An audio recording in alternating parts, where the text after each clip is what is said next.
안녕하세요. 저는 서울에서 잡화점을 운영하며 살고 있는 60대 여성입니다. 우연히 지인의 추천으로 이곳을 알게 되어 요즘 열심히 사연을 듣고 있는데요. 듣다 보면 저도 모르게 자꾸 위안을 얻고 용기를 얻게 되는 것 같습니다. 세상에는 참 다양한 사람들이 있고 별별 일들이 다 있는데 기막힌 일을 겪으시고도 열심히 살아가시는 분들을 볼 때마다 저는 참 존경스러워요. 특히나 제 자식뻘 되는 젊은 청년들이 너무 힘든 일을 겪고도 어려움을 이겨내려고 노력하는 사연들을 들을 때면 저도 그 사람들을 응원하고 같이 힘을 내고 싶어집니다. 저도 쉽지는 않은 삶을 살았거든요. 나만 힘들게 산 건 아니니 그 세월 그 고통을 이제 와서 이야기해야 뭐하겠냐마는 제 인생이 쉬었다고는 할 수는 없을 것 같습니다. 그나마 사지라도 멀쩡하다면 모르겠지만 저는 안타깝게도 30여 년 가까운 세월을 한쪽 팔이 없는 채로 살아야 했거든요. 하지만 그 덕분에 제 아들을 살릴 수 있었으니 저는 다시 그때로 돌아간다고 해도 같은 선택을 했을 겁니다. 내 모든 것을 줘도 바꿀 수 없는 자식이기에 저는 아들을 살리겠죠. 물론 그 탓에 아들에게 늘 변변치 못한 부모가 된 것은 미안한 일입니다. 생각해보면 저는 참 죄 많은 부모였습니다. 가난한 처지에 자식을 낳아 해준 것 하나 없었거든요. 남편과 저는 시골 토박이의 가난한 농사꾼의 자식이었고 비슷한 처지인 저희 두 사람은 적당한 나이에 결혼을 하며 아들을 낳았습니다. 그리고 새 식구 먹고 살기 위해 시골에서 농사 지으며 열심히 살던 소시민이었죠. 얼마 안 되는 땅을 가지고 열심히 농사 지어서 어떻게든 살기 위해 아등바등이었어요. 그래도 서로가 있으니 버틸 수 있었는데 그런 남편이 저희 아들이 겨우 5살일 때 갑자기 세상을 떠나고 말았어요. 원인도 모르는 심장마비였죠. 새벽 일찍 일어나 혼자 밥 매러 갔던 남편이 그렇게 주검으로 돌아올 줄은 몰랐습니다. 갑작스럽게 과부 신사가 되어 혼자 아들을 책임지게 된 저는 그때 거의 넋이 나가 있었어요. 아이 챙기던 나 때문에 혼자 일을 나갔던 남편이 집을 지척에 두고 그런 일을 당했다는 게 그때는 도저히 믿기지가 않았거든요. 그렇다고 제가 슬픔에 빠져서 마냥 놀고 있을 수는 없었습니다. 남편이 바쁘게 일을 했어야 했던 만큼 저도 홀로 자식을 먹여 살리기 위해 슬퍼할 겨를 없이 밭을 매야 했죠. 둘이 하던 일을 혼자 하려니 해를 한번 쳐다볼 새도 없이 힘들었지만 그때는 불평을 할 여유도 없었습니다. 한 해 농사 망하면 이듬해는 굶어야 하니 다른 방법이 없었거든요. 그래도 자식은 잘 챙겼어야 하는데 제가 먹고 살기에만 정신이 팔렸던 건지 겨우 5살 난 자식을 제대로 챙기지 못했습니다. 저는 애를 혼자 집에 두고 새벽같이 일을 하곤 했었는데 그 나이 애가 어떻게 하루 종일 혼자 집에 있을 수 있겠어요? 그러다가 애가 엄마를 찾겠다고 밭으로 쫓아왔던 모양입니다. 그때 저는 남편 대신 농기계를 써보겠다고 낑낑거리고 있었고 어디서 애 소리가 나기에 달려가 봤더니 아이가 위험한 농기계 안으로 손을 집어넣으려고 하는 겁니다. 놀란 제가 아들을 치우다가 손이 끌려 들어갔고 그 길로 병원으로 실려갔던 저는 결국 한쪽 팔을 잘라야 했어요. 그래도 다행히 아들 목숨은 살렸더군요. 팔 한쪽 자르는 수술을 하고서도 내 아들이 생채기 하나 없이 멀쩡한 모습에 안심이 되었습니다. 하지만 이제 그 꼴로 어떻게 살아야 할지 막막해졌어요. 남편 없이 혼자 농사일도 제대로 못해서 팔까지 잃고 이 지경이 되었는데 한쪽 팔이 없으니 이제는 농사도 못 지을 거고 앞으로 어쩌면 좋겠나 싶더라고요. 거기다가 한번 그런 일을 겪고 나니 저도 아이를 계속 시골에서 키우기가 무서웠습니다. 나는 앞으로도 계속 혼자 아이를 챙겨야 할 텐데 내가 한눈 파는 사이에 아이가 다른 위험에 처하기라도 하면 어쩌나 싶었죠. 결국 저는 아들을 데리고 상경을 하기로 했습니다. 연고도 없고 돈도 없었지만 도시로 나가면 어떻게든 돈은 벌 수 있지 않을까 싶었거든요. 의수를 달기 위해서라도 큰 도시로 나가야 했기에 저는 무작정 어린 아들을 데리고 서울로 향하게 되었습니다. 있던 집이고 땅이고 다 팔아서 서울 외곽 제일 싼 동네에 전셋집을 얻을 수 있었어요. 그래도 그 정도 돈이면 번듯한 집도 구하고 먹고 살 걱정은 없을 줄 알았더니 겨우 방 하나 부엌 하나 단칸방 신세였죠.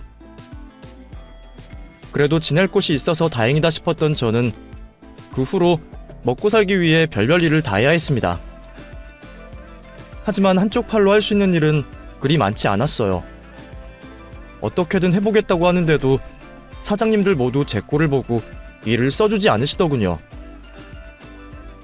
그 사람들한테는 당연한 일이었지만 저는 계속된 외면에 지쳐갈 수밖에 없었습니다.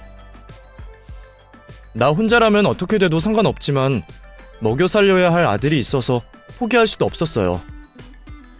어떻게든 노력할 수밖에 없었죠. 그래도 죽으라는 법은 없는지 저는 어렵게 일을 구할 수 있었습니다. 그렇게 구한 일들은 거의 대부분 보통 사람들이 꺼려하는 굳은 일들이었어요. 남들이 절대 못하겠다 해야만 저 같은 사람한테 기회가 찾아오는 거였죠. 그래도 저는 그마저 감사했습니다. 그나마 서울에 오니까 이런 기회라도 주어지는구나 싶었거든요. 그래서 저는 무슨 일이든 늘 감사하게 했습니다. 남의 오물을 치우는 일도, 하루 종일 앉지도 못하고 몸을 움직여야 하는 일도 제 남은 몸을 써서 할 수 있는 일이라면 뭐든 하고 보는 거였죠. 그렇게 살았더니 그래도 아들 데리고 사라지더군요. 너무 힘든 일들만 하다 보니 매일 출퇴근은 정말 하기 싫을 만큼 끔찍했지만 그렇게 해야만 아들을 키울 수 있기에 저는 불평을 할 수 없었습니다. 그 사이 아들은 학교에 들어가게 되었고 아들은 고생하는 엄마를 위해 만점짜리 시험지를 받아왔어요. 엄마, 나 시험에서 오늘 100점 맞았어. 반에서 100점 맞은 사람이 나 하나밖에 없어. 우리 아들 정말 대단하다. 어떻게 100점을 맞을 수가 있었어? 학교 공부 어렵지 않았어? 사실 아이를 학교에 보내면서 저는 걱정이 많았습니다. 다른 아이들은 유치원 다니면서 한글이며 산수며 선행학습도 다 하고 온 것에 비해서 유치원 한번 가본 적 없던 저희 아이는 학교 들어가서나 한글을 떼었거든요. 그래서 애가 혼자 뒤처지면 어쩌나 걱정했기에 어떻게 그 많은 아이들을 제치고 반에서 유일하게 만점 시험지를 받아왔나 궁금했습니다. 그 말에 아들이 자신의 비밀을 살짝 얘기하는 거였죠. 제가 일을 나가서 집에 없는 사이에 노는 대신 혼자 공부를 한다고 말이죠. 사실 나 매일 집에서 혼자 공부해. 만화도 보고 싶지만 조금만 보고 다시 공부해. 책도 많이 읽고. 다른 친구들은 학습지도 하고 학원도 다니는데 나도 뒤처지면 안 되잖아. 선생님이 책을 많이 읽고 공부해야 훌륭한 사람이 된다고 했어. 훌륭한 사람이 되면 부모님한테 효도하는 거라고. 그래서 나 공부 많이 해서 훌륭한 사람이 돼서 엄마한테 효도할 거야. 그럼 엄마 혼자 고생 안 하게 되니까 엄마 행복해지겠지? 아이가 그 말을 하는데 아이가 너무 기특하고 고마운데도 이상하게 저는 슬프더라고요. 내가 얼마나 아이한테 해준 게 없으면 그 어린애가 벌써부터 철이 들어 저런 소리를 하나 싶어서 말이에요. 제가 아무리 아니라고 해도 제 팔이 다친 걸 자기 탓이라 생각하는 아들이 빨리 철드는 게 저는 싫었습니다. 저는 그저 아들이 밝고 건강하기만 바랐어요. 물론 자식이 훌륭한 사람이 되고 부자 되면 좋지만 해준 것도 없는 부모 입장에서는 바랄 수가 없잖아요. 하지만 그런 저의 생각과 달리 아이는 그 후로도 늘 공부를 열심히 했습니다. 중학교, 고등학교 올라가면서 혼자 교육방송 보며 공부를 하더라고요. 학원 하나 보내주지 못하는 형편이 미안한데도 자기는 혼자 공부하는 게 좋다며 불평 한번 하지 않던 아들이었죠. 그리고 그런 아들은 언젠가부터 의사의 꿈을 키우기 시작했어요. 아직까지도 엄마한테 미안한 마음을 가지고 있는지 자기가 좋은 의사가 되어서 엄마 팔을 고쳐주겠다며 말이죠. 내가 언젠가 엄마한테 나무팔 대신 진짜 팔 달아줄게. 그래서 내가 엄마한테 꼭 죄송한 마음 갚을 거야. 그때까지만 고생하세요, 엄마. 그리고 그랬던 아들은 결국 자기 힘으로 의대를 들어가게 되었습니다. 의대도 집에 돈이 있어야 간다던데 우리 아들은 학원 한번 다니지 않고 의대를 들어갔어요. 그런 아들이 얼마나 자랑스럽고 기특했는지 모릅니다. 마음 같아서는 한 팔로라도 내 아들 업고 뛰어다니고 싶은 심정이었죠. 그동안 내가 가난하고 외팔이라며 비웃던 사람들도 우리 아들이 의대를 들어간 것을 보고는 더 이상 저를 비웃지 못했습니다. 대신 가난하고 어려운 형편 속에서도 자식 잘 가르쳐서 아들 의대 보낸 대단한 어머니가 되어 있었네요. 아들의 의대 합격이 그렇게나 대단한 일인 줄은 저도 그때 가서야 알았죠.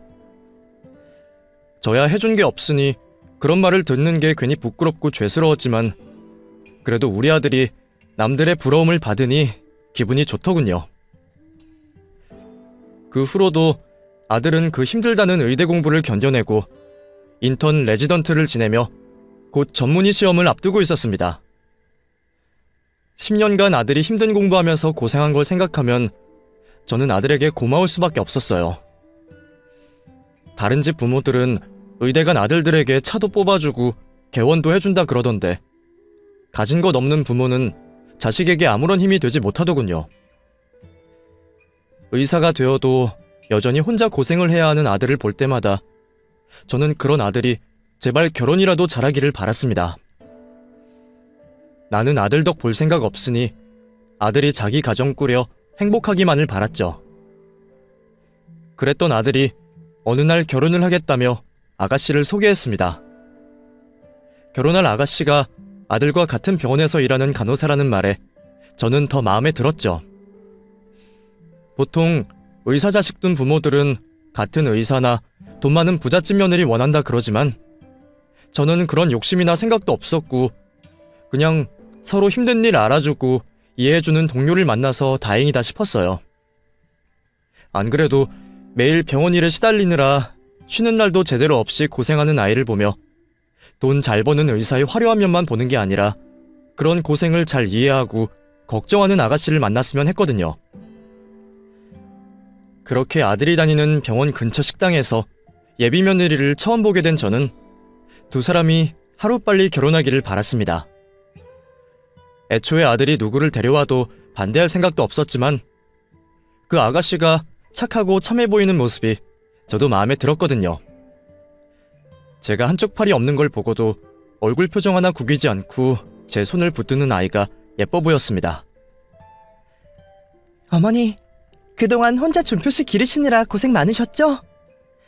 이제 제가 딸 노릇까지 할 테니까 걱정하지 마세요. 제가 정말 친딸처럼 잘할게요, 어머니. 진짜 딸은 될 수 없더라도 말이라도 그렇게 해주니 얼마나 고마워요. 요즘에도 이런 아가씨가 있구나 싶어서 저는 그 아이가 너무 예뻐 보였습니다. 그런데 밖에서 보게 된 며느리는 제 생각과 좀 다른 듯 했어요. 예비 며느리를 만나고 얼마 뒤였습니다. 아들에게 전해줄 것이 있어서 아들이 일하는 병원에 들리게 되었는데 나를 기다리던 아들이 급하게 응급수술에 들어가게 되면서 제가 아들을 만나지 못했어요. 수술이 언제 끝날지도 모르니 계속 기다릴 수도 없어서 병원에 물건만 맡겨두고 돌아가야 했죠. 순간 예비 며느리도 그 병원에서 일한다는 생각에 온 김에 그 아이라도 보고 가고 싶었지만 벌써부터 시어머니 노릇한다 생각할까봐 금세 마음을 접었습니다. 그런데 병원을 돌아 나오는 순간 예비 며느리가 동료들과 병원으로 들어오고 있더라고요. 병원 로비에서 그 아이를 딱 마주친 저는 반가움에 먼저 인사를 건넸습니다. 아가, 밥은 먹었니? 못 보고 가면 어쩔 수 없지만 우연이라도 만나 너무 반가웠거든요. 벌써 점심시간이 다 되어서 밥이나 안 먹었으면 사줄까 싶어 인사를 하려고 했더니 기대와 달리 돌아오는 건 냉담한 외면이었습니다. 예비 며느리가 저를 보지 못한 것처럼 저를 그냥 지나쳐 가더라고요. 분명 저와 눈이 마주치고 당황하는 것을 봤는데도 그 아이가 저를 모른 척하는 겁니다. 그 애가 왜 그럴지는 저도 알만했어요. 저도 급하게 나온다고 예쁜 차림도 아니었고 그 애도 다른 동료들과 있는 와중에 한쪽 팔에 의수를 달고 있는 시어머니를 소개하기 어려웠겠죠. 그렇게 생각하면서도 며느리 될 애가 그런다는 게 순간 속이 상했지만 저는 그 애를 어떻게든 이해해보려고 했습니다. 회사 생활하는 입장에서 그 애도 내가 부담스러울 만할 텐데 아직 결혼도 안 한 애를 두고 내가 괜히 주책이라 생각했죠. 그래서 저는 그 일을 아들에게 말도 꺼내지 않았습니다. 굳이 알아서 애들을 싸우게 하고 싶지도 않았고 예비 며느리도 실수였을 거라 생각했거든요. 그렇게 얼마가 지나서 드디어 상견례 날이 되었고 걱정과 긴장에 전날 밤에도 잠 한숨 자지 못한 저는 아들이 걱정할까 싶어 초조한 기색을 숨기며 상견례 자리에 나가게 되었습니다. 자식이 결혼하는 것이야말로 제 인생에 몇 안 되는 대소사이기 때문에 긴장되는 것도 당연한 일이었지만 남편도 없이 혼자 아들 결혼을 시키려니 당연히 걱정이 될 수밖에 없었어요. 우리 아들이야 어디 내놔도 부족한 것 없는 잘난 청년이지만 저는 그런 아들 옆에 자신있게 서기 부끄러운 부모였으니 말입니다. 내가 사지라도 멀쩡했다면 이런 걱정이 덜했을지 몰라도 저는 한여름임에도 괜시리 긴 소매 옷을 고르며 애써 잘려나간 제 팔을 덮어야 했습니다. 이야, 우리 엄마 오늘 정말 예쁘다. 오랜만에 화장하니까 너무 예쁜데? 평소에도 이렇게 좀 하고 다니시지. 아, 예쁘기는 뭐가 예뻐. 다 늙어서 이것저것 발라야 겨우 봐줄만 하지. 혜은이 보면 어머니도 참 고우실 것 같던데 내가 너무 기가 죽는 거 아닐까 모르겠다. 내가 우리 아들 면을 세워주지를 못해서 어떻게 하지? 엄마 존재 자체로 빛이 나는데 뭘. 지금도 충분히 예뻐. 그나저나 그 집에서 엄마 사정 아시는 거 맞지? 괜히 내 팔 보고 놀라실까봐 걱정이 되네. 그럼 당연히 알고 계시지. 그런 분들 아니셔. 그쪽에서도 나 반겨주시고 그냥 형식적인 거니까 너무 걱정할 필요 없어요. 자기 엄마가 무슨 꼴이던 늘 멋있고 예쁘다고 해주는 제 아들이니 그 말에 객관성이 있는지는 모르겠지만 그래도 그쪽 집안에서도 제 사정을 알고 계신다고 하시니 큰 걱정은 말아야겠다 생각했습니다. 저야 애들 결혼한다고 해도 며느리한테 시집살이 시킬 생각도 없고 결혼 후에도 바라는 게 없으니 그쪽 집안에서도 저희 아들 하나 보고 결혼시키시는 거겠죠. 그 생각을 하니 마음이 놓이면서도 수십 년 자식을 키우면서 늘 자식 앞에서 초라해지는 제 모습은 어쩔 수가 없는 듯 했습니다. 내가 당당해야 할 텐데 저는 늘 남들 앞에서 작아지기만 했거든요. 그래도 든든한 우리 아들 덕분에 한시름 놓으며 상견례 자리로 나가게 되었죠. 가는 동안에도 얼마나 긴장이 되던지 저는 가방 속에 숨겨둔 청심환까지 먹어야 했습니다. 내 아들 위해서라도 떨지 않고 당당하겠다는 다짐과 함께 청심환을 꼭꼭 씹어넘겼죠. 하지만 그런 다짐이 무색하게도 사돈내외를 마주하게 된 저는 금세 다시 주눅이 들 수밖에 없었습니다. 평생 공무원 하시면서 부족함 없이 가장 노릇을 하셨던 바깥사돈과 그런 남편 덕분에 고생 한 번 없이 집에서 살림하셨다는 안사돈은 한눈에 보기에도 저와 처지가 많이 달라 보였거든요. 서울 토박이라 그런지 다들 고생은 모르고 살았을 듯한 모습에 평소와 달리 꾸며서 억지로 남의 옷 끼워 입은 것처럼 어색한 제 차림과 달리 그쪽 사돈내외는 비싸 보이는 차림이 일상인 것처럼 잘 어울려 보였어요. 명품 같은 거 볼 줄 모르는 저도 알만한 가방까지 챙겨 드신 걸 보니 대충 그 집 사정을 알만 하더군요. 공무원 월급이 박봉이라고 해도 다들 그 정도 여유는 있구나 하고 말이에요. 그에 반면 저는 제 돈 주고는 장바구니 하나 사기 아까워해서 그런 자리에 들고 갈 만한 가방이라고는 아들이 오래전 선물한 가방 하나가 전부였습니다. 그마저도 아낀다고 몇 번 들지도 않고 장롱에 넣어두었던 거였죠. 그 가방이 오래돼서 특이해 보여서 그런지 자리에 앉자마자 안 싸더니 제 가방에 대해 묻더라고요. 어머, 근데 사돈께서 드신 가방은 어디 거예요? 제가 모르는 브랜드 같은데 의사 아들 두신 어머니는 뭘 들고 다니나 궁금해서요. 아, 이거요? 이거 예전에 저희 아들이 저한테 선물한 거예요. 한 10여 년 전에 저희 아들이 첫 거액이 받고 백화점에서 사다 준 거예요. 제가 잘 몰라서 브랜드가 뭔지는 잘 모르겠는데 아들이 사다 준 거라 명품은 아니어도 저한테는 소중한 거죠. 사실 제가 들만한 가방이 이거 하나라서요. 아, 그러시구나. 맞아요. 자식 선물이 최고죠. 저는 안 싸더니 하는 그 말을 곧이곧대로 알아듣고 그게 비꼬는 말인 줄 몰랐습니다. 나한테는 아들이 선물한 그 가방이 몇 천만 원짜리 가방보다 귀한 것이었으니까요. 자식 가진 부모들이라면 다들 그렇게 생각하리라 생각했죠. 그런데 그 옆에서 보고 있던 예비 며느리가 제 아들더러 하는 소리에 그게 좋은 말 뜻은 아니었다는 걸 알았습니다. 준표 씨는 그동안 어머니 명품 하나 안 사드리고 뭐 했어? 어머니 괜히 민망하시겠다. 어머니, 저희 결혼할 때 제가 명품백 하나 해드릴게요. 그래, 혜윤이 네가 사돈께 하나 해드려. 아유, 사돈은 이런 며느리 두셔서 좋으시겠어요. 저야 명품 같은 게 어울리는 사람도 아니고 그런 명품 귀하게 들고 다닐 손도 없으니 그런 것 한번 욕심낼 생각도 못 해봤지만 아무래도 남들에게는 이 정도 나이에 명품 가방 하나 없는 것이 우스운 일이었던 모양입니다.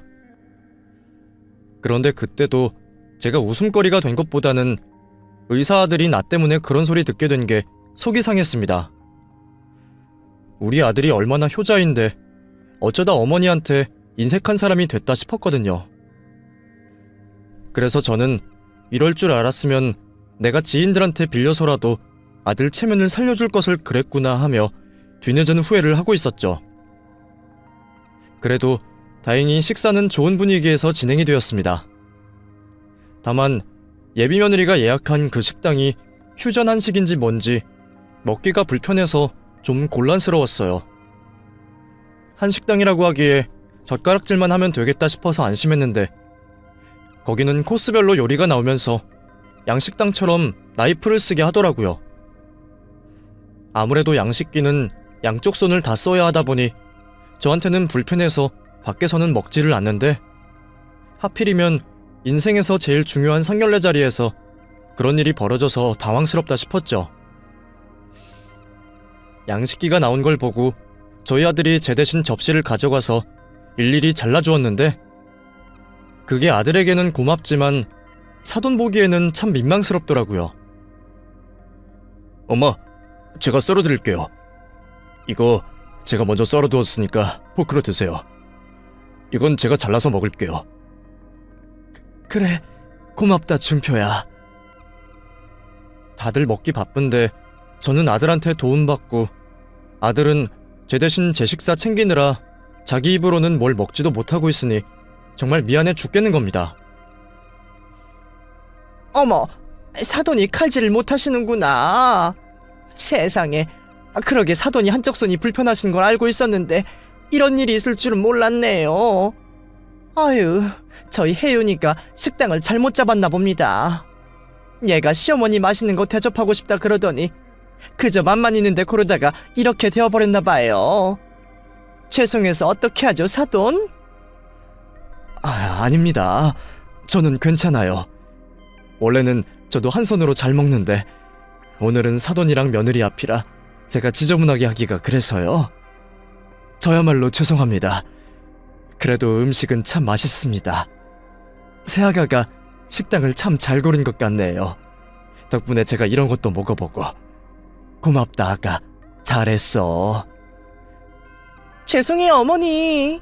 제가 거기까지 생각을 못했어요. 미리 잘 알아봤어야 하는 건데 한식당인 것만 보고 예약했더니 이런 일이 있네요. 괜히 준표씨까지 고생하게 해서 어떡해. 준표씨 미안해. 아니야. 설마 그러고 싶어서 그런 것도 아닐 텐데. 다음부터는 그냥 내가 신경 쓸게.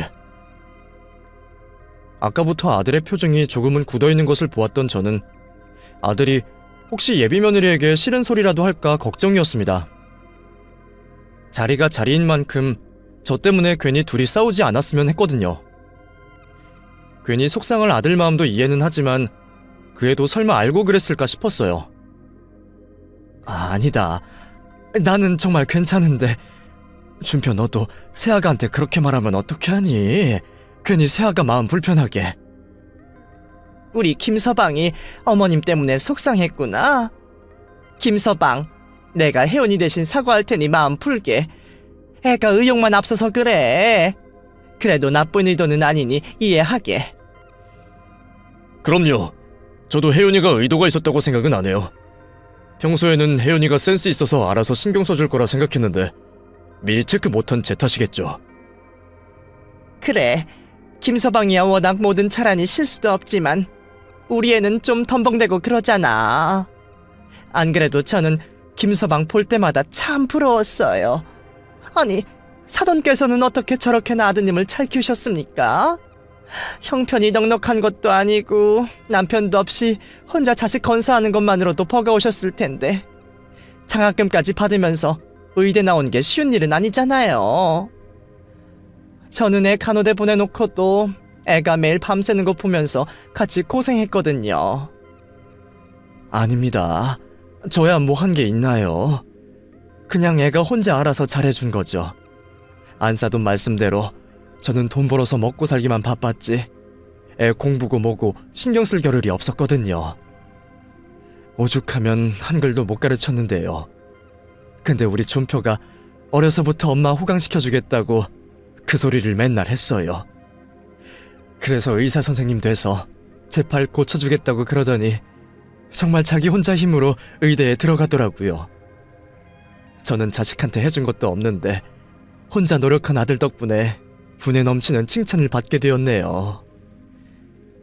그러시구나. 하긴 시킨다고 애들이 다 하나요? 저도 애 하나 키우는 게 힘들어서 둘째 생각은 접었는데 김서방 같은 자식 낳을 수 있었으면 낳았을 거예요. 상견례를 치르는 내내 이상하게 제 눈은 피하며 나를 불편해하시는 듯했던 안사돈이 그래도 제 아들만큼은 칭찬해 주신 걸 보니 참 감사했습니다. 저한테야 당연히 잘난 아들이었지만 남들 눈에도 그렇게 보인다니 안심이었죠. 더구나 사위사랑은 장모라고들 하던데 집에서 변변히 해줄 것은 없지만 자기 능력으로 장가가는 아들이 처갓집에 잘 보이면 좋은 거니까요. 괜히 나 때문에 내 아들까지 같이 무시당할까 걱정하던 저는 저희 아들을 무척이나 좋아하시고 아껴주시는 듯한 사돈을 보며 염려되었던 마음을 내려놓게 되었습니다. 근데 이런 거 물어도 될지 모르겠는데 그 의수 말이에요. 상당히 오래 쓰신 것 같은데 얼마나 오래된 건가요? 아, 이거요? 그렇게 오래되진 않았어요. 한 10년 됐을 거예요. 이것도 저희 아들이 돈 벌어서 해준 거거든요. 그 전에는 나무로 깎아서 만든 의수를 썼었는데 무겁기만 하고 별 구실은 못했죠. 그 사이에 기술이 많이 좋아져서 가볍고 좋은 게 생겼더라고요. 물론 자식이 번 돈으로 너무 비싼 건 못하겠다 싶어서 적당한 걸로 했지만 이게 쓰다 보니 참 좋아요. 가볍고 부드럽고 저랑 잘 맞더라고요. 그래서 여태껏 잘 쓰고 있네요. 어머, 10년이면 너무 오래 쓰신 거 아니에요? 너무 오래 썼나요? 의수야 떨어지지 않으면 계속 쓰는 거라서 딱히 바꿔야 할 생각을 못했네요. 그리고 사실 이제는 이게 제 몸같이 편해서 말이에요. 안 그래도 저번에 한번 준표가 바꿔준다 그랬는데 제가 됐다 그랬어요. 아직 멀쩡하기도 하고 다른 건 새 거라 그런지 영 적응이 안 되더라고요. 이게 저한테는 딱이에요. 의사 아들이 돈을 못 버는 것도 아닌데 바꿔준다고 하실 때 좀 바꾸시지. 차라리 이참에 하나 새로 하시는 게 어때요? 저희가 해드릴까요? 아유, 괜찮아요. 그런데 쓸 돈 있으면 애들 혼수라도 하나 더 하는 게 낫죠. 저는 괜찮으니까 걱정하지 마세요. 저도 눈치가 참 없기는 없었던 모양입니다. 안 싸더니 제 의술을 가지고 오래됐다 바꾸라 하는 게 제가 걱정돼서 하는 소리인 줄 알았거든요. 자식들 결혼시키면서 예물이니 예단이니 다들 하니까 제가 명품 바랄 사람 같지는 않으니 의수라도 하라는 얘기인 줄 알았습니다. 그런데 그 말이 아니었던지 제가 말귀를 못 알아듣는다고 답답해하는 겁니다. 아니, 바꾸라면 좀 바꾸시지. 결혼식에 하객들 보는 눈도 있는데. 아휴, 더러워서 진짜. 눈치 없는 저를 나무라듯 안 싸더니 본심을 얘기했는데 순간 자기도 본의 아니게 튀어나온 건지 수습을 하더군요. 예? 지금 그게 무슨 말씀이세요? 제가 더러워요? 어머, 죄송해요. 그런 말은 아니었는데. 제 말은 이제 애들 결혼식에 손님도 많이 오시니까 새 걸로 하면 좋지 않으시겠냐 하는 거였어요. 그럼요. 이 사람이 나쁜 말로 한 건 아닐 겁니다. 실수는 이해해 주십시오. 어머니, 화나신 거 아니시죠? 저희 엄마는 어머니 생각해서 하신 말씀이실 거예요. 그러지 말고 이참에 새로 하세요. 제가 해드릴게요. 그러세요. 새로 하세요. 저도 그래야 마음이 편할 것 같네요. 바깥 사돈의 며느리까지 자기 엄마를 감싸보려 했지만 이미 저와 아들이 그 말을 들어버려 별 소용이 없었죠. 저는 그 말을 듣고 화도 내지 못했지만 제 아들은 화를 참지 못했습니다. 제가 아까부터 계속 참아보려고 그랬는데 이제 더 이상 못 참겠네요. 대체 뭐가 그렇게 불만이십니까? 저희 엄마 저 때문에 한쪽 팔 잃으신 거고 고생하면서 저 키우셨는데 그런 분한테 지금 다들 뭐 하는 짓이에요? 나는 의사라는 이유로 벌써부터 사위처럼 대하면서 그런 저 낳아주고 길러주신 어머니한테 다들 할 짓입니까? 아니, 우리 어머니가 아니어도 아픈 사람한테 그딴 식으로 하면 안 되는 거죠? 준표 씨, 지금 우리 엄마한테 화내는 거야? 엄마가 실수라고 했잖아. 근데 왜 화를 내고 있어? 너는 내가 니네 부모한테 그러면 화가 안 나겠어? 내가 우리 엄마를 얼마나 소중하게 생각하는지 뻔히 알면서. 너 솔직히 말해봐. 식당 예약할 때 우리 엄마 한 번이라도 신경 썼어? 아니지? 그건 내가 실수했다고 했잖아. 네가 우리 엄마를 존중했으면 이런 실수는 할 수가 없는 거야. 너 여기 처음도 아니잖아. 나도 처음엔 설마 했는데 나오는 메뉴 보니까 네가 전에 사진 보여준 게 기억이 나더라. 전에 병원 간호사팀 회식 여기서 한 거 내가 끝까지 모를 줄 알고 그랬어. 직접 와서 이런 데인 거 알고도 예약했으면 고의 아니야? 그리고 네가 진짜 미안하지 않는 거 내가 모를 줄 알았어. 말만 미안하다 실실거리면 끝인 줄 알아? 김서방, 내가 미안하네. 애가 철이 없어서 그래. 내가 대신 사과하겠다니까. 지금 당신이 딸 대신 사과할 수 있는 상황이라 생각해요. 당신도 똑같아요. 명품 가방이니 뭐니 별것도 아닌 것 가지고 사람 앞에 두고 면박을 줘도 유분수지. 이제는 하다하다 남의 의수까지 참견을 합니까? 뭐 더러워요? 더럽다면 당신 손이 더 더럽겠지. 당신들은 가족 될 사람보다 하객으로 올 사람들 보는 눈이 더 중요하다 이거 아니에요. 당신들은 모자란 게 있다고 감히 우리 집을 무시해.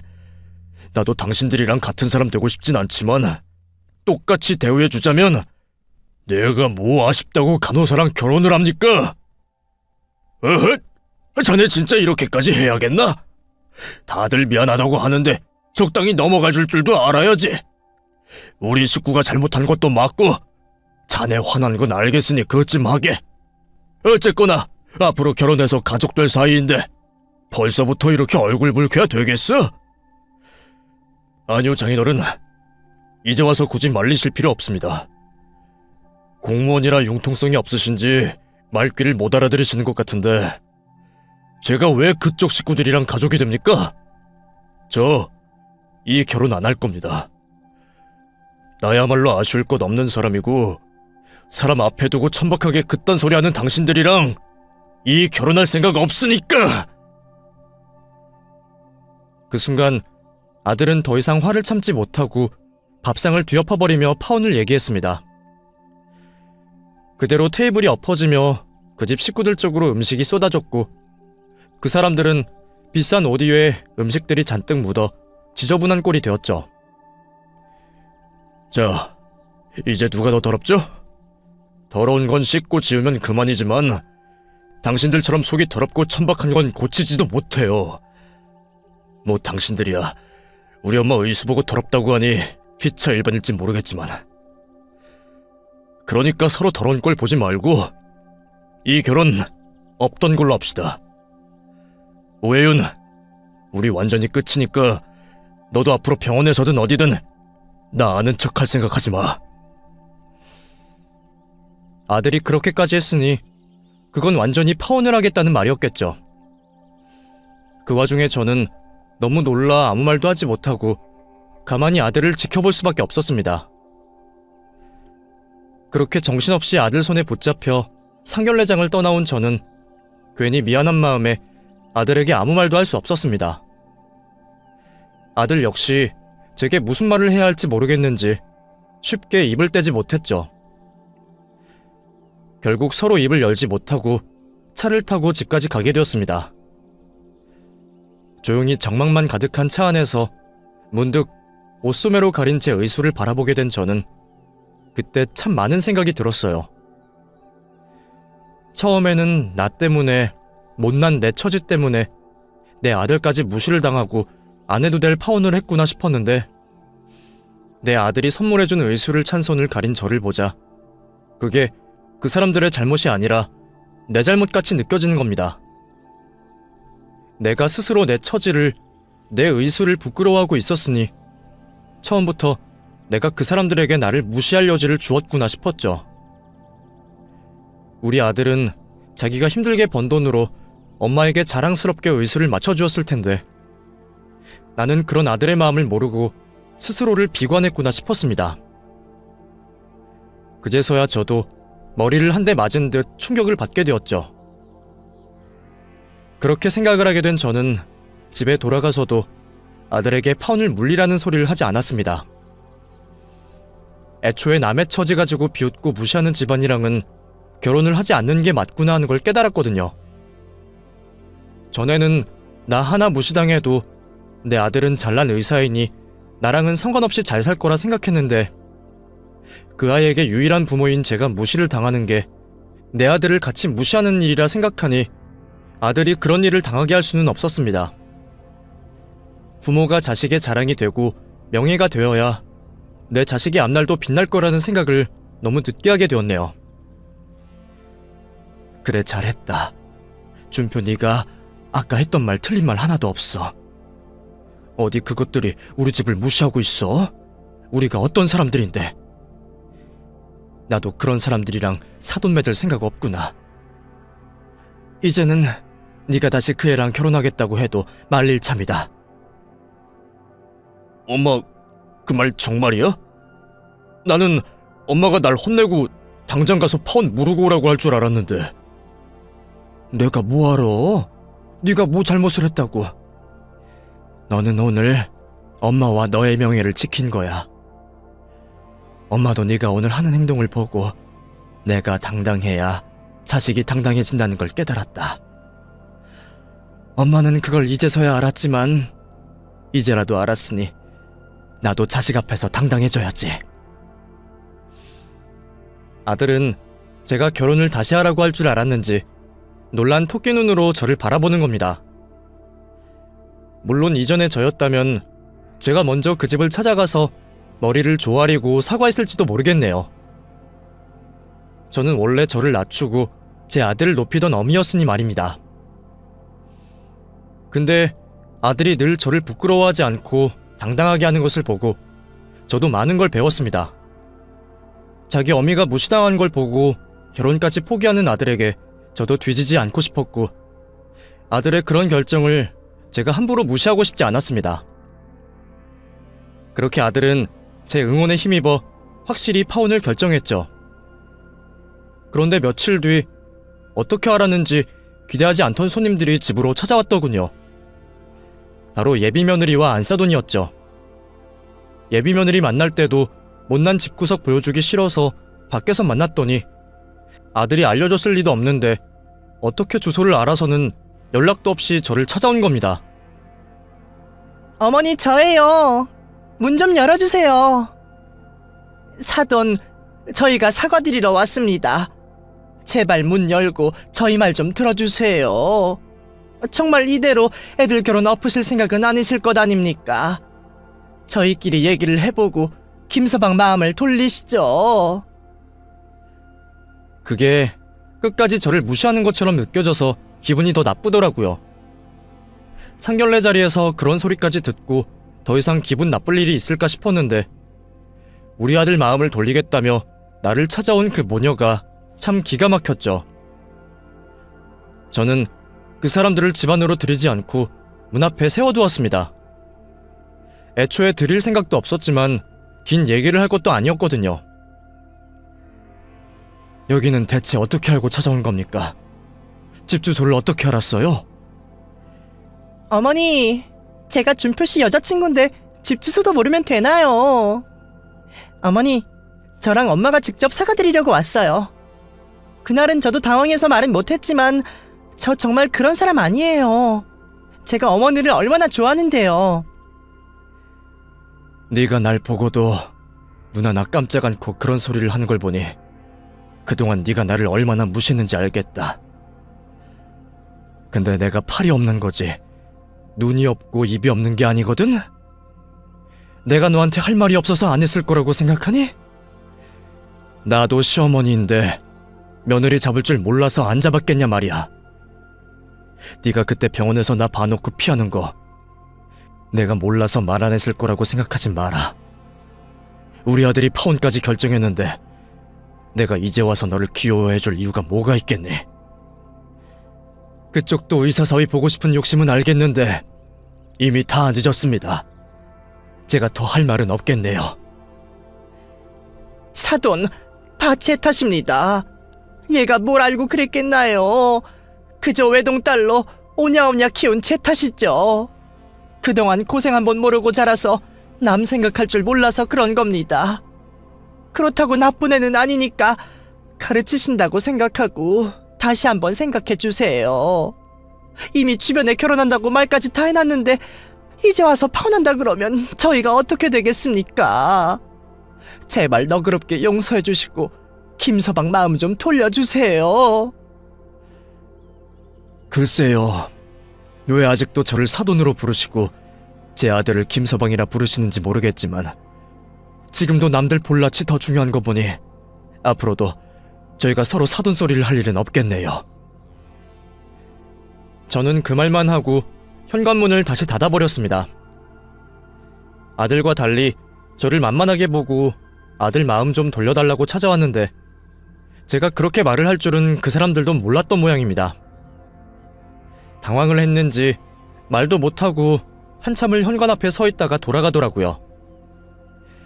그나저나 우리 집 주소를 어떻게 알았나 싶었던 저는 그날 있었던 일을 아들에게 전하게 되었습니다. 집에까지 찾아왔다고? 걔가 어떻게 알고 집으로 찾아와? 나는 우리 집 주소 알려준 적 한 번도 없는데? 하지만 아들 역시 집 주소를 알려준 적은 한 번도 없었다며 당황스러워 하더라고요. 그리고 그 일의 진실은 얼마 뒤 밝혀지게 되었습니다. 알고 보니 아들과 같은 병원에서 일하던 그 애가 아들 몰래 직원 인적사항을 뒤져서 주소를 찾아냈던 겁니다.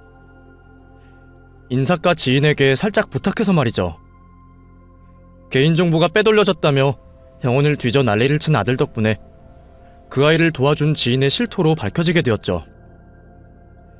요즘 세상이 어떤 세상인데 남의 개인정보를 함부로 빼내가려고 했는지 병원 측에서도 그 일을 쉽게 넘어가지는 않을 건지 징계를 내리겠다고 알려왔고, 저는 얼마 뒤 그 애가 자진해서 병원을 퇴사했다는 소식을 듣게 되었습니다.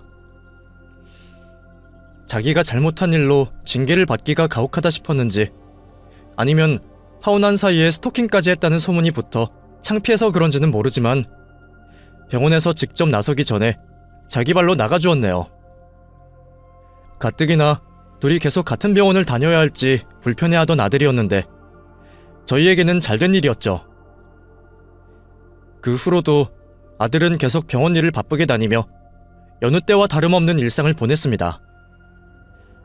저도 자식 결혼은 뒤로 미뤘다 생각하며 제 할 일을 하며 살아갔죠. 다만 조금 달라진 게 있다면 제 태도일 겁니다. 제가 그날 이후로 남들 앞에서 조금은 당당해질 수 있었거든요. 이전까지는 내가 낮춰야 내 아들이 높아진다 생각하고 그게 내 아들을 지키는 거라 생각해서 늘 낮추고 살았던 저였는데, 그런 저 때문에 아들이 되려 저를 지키게 되었다 생각하니 아들을 위해서라도 앞으로 그런 짓은 하지 말아야겠다 싶더라고요. 참는 사람에게 복이 온다 싶어 그렇게 살았던 건데, 내가 가만히 있으니 사람들이 나를 가만히로 보는 거죠. 그래서 그 후로는 누가 저를 무시하거나 비웃기려다 하면 참고 있지 않고 가서 따져 묻곤 합니다. 이러다가 쌈딱이라도 되는 건 아닌가 걱정도 되었지만 무시당한 것보다는 낫다 싶어서 그러려고 노력 중이에요. 그래도 아직까지는 잘하고 있는지 요즘에는 제 속을 긁는 사람이 없네요. 그리고 얼마 전 좋은 소식도 있었습니다. 하원을 하고 2년간 솔로로 지내던 아들이 어느 날 연애를 하더니 결혼 약속까지 하게 되었거든요. 환자로 찾아와서 만나게 된 아가씨라는데 부모님 두 분 다 교직에 계시고 자기도 교사 일을 하고 있는 교육자 집안입니다. 이번에도 혹시나 별꼴을 당하는 건 아닐까 걱정했는데 염려와 달리 예비 며느리가 너무나 착하고 고운 아이더라고요. 그런 따님을 키워내신 사돈들께서도 얼마나 참된 교육자이신지 모릅니다. 제가 부족한 몸으로 자식 키워낸 걸 아시고는 저더러 훌륭한 어머니상을 받아야 한다며 칭찬을 해주시더라고요. 사람 면전에 더럽다는 말이나 하는 사람들과는 비교를 할 수 없는 분들이시죠. 며느리 될 아이도 똑똑하고 똑부러져서 아들의 결혼 준비도 전혀 걱정할 것 없이 잘 진행되고 있습니다. 이제 곧 봄에 식을 올릴 예정인데 요즘도 새아가가 저를 데리고 다니며 자꾸 좋은 것들을 해주네요. 벌써부터 저를 시어머니처럼 챙기는 며느리 덕분에 저는 요즘 바랄 게 없습니다. 그럼 여러분들도 늘 당당하게 사시기를 바라며 제 이야기를 마치겠습니다. 감사합니다.